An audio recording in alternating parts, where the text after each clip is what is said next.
Hi there. My name is Jocelyn Donovan. I'm the CPNP for Nuwasak and Daswantag. Thank you so much for joining me for this episode of Early Motherhood.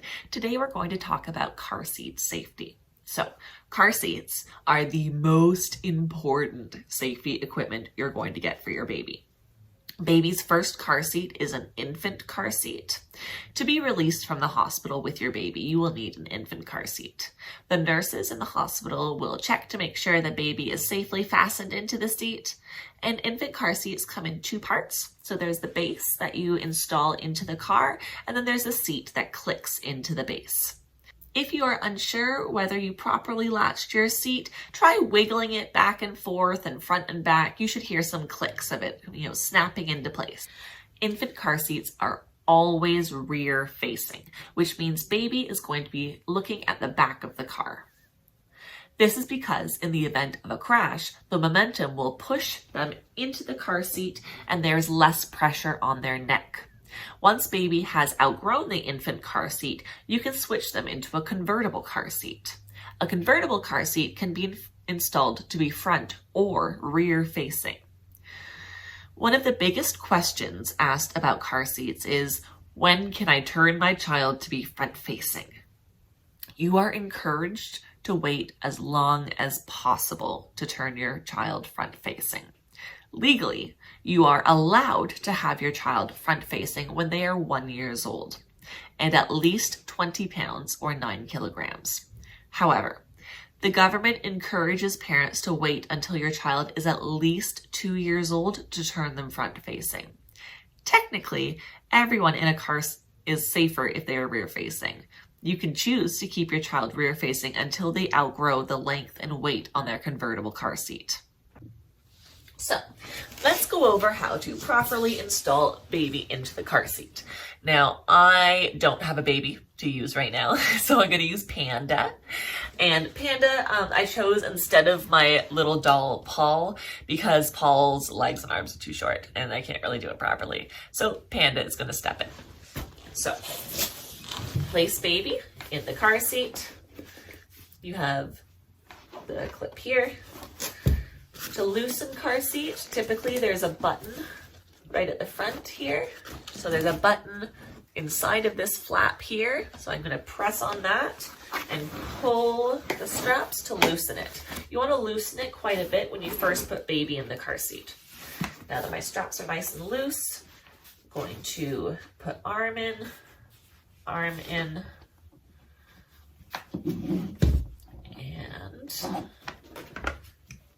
clip the buckle on both sides.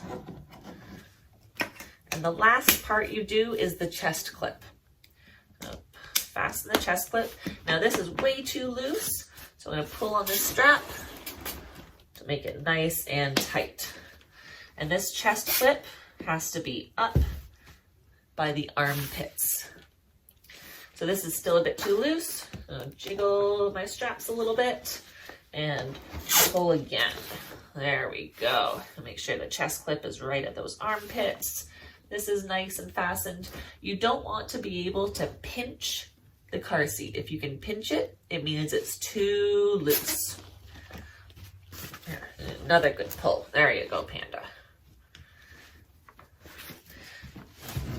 So when you're fastening baby in, you gotta look at where these straps are.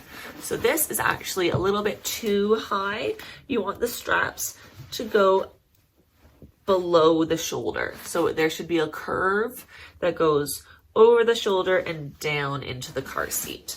You don't want it to be up here. That doesn't give you the same protection.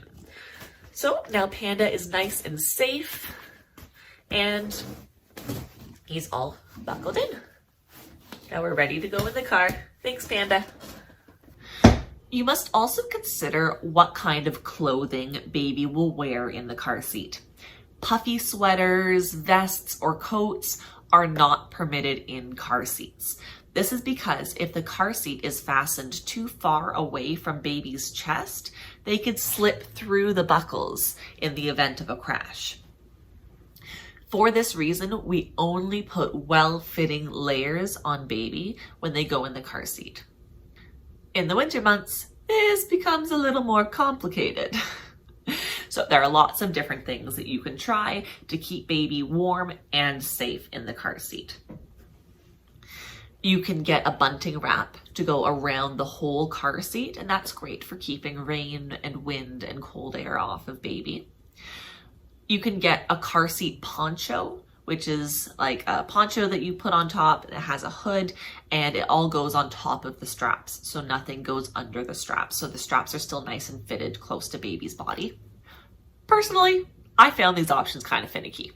I didn't like using the poncho. I had one and I found that because the hood in the back was kind of bunched up, that it pushed baby's head forward, and that's not what you want. You want baby's head to be nice and rested to one side in the car seat or back. So personally, I used blankets. I just piled blankets on top of my babies and they were great. They were fine.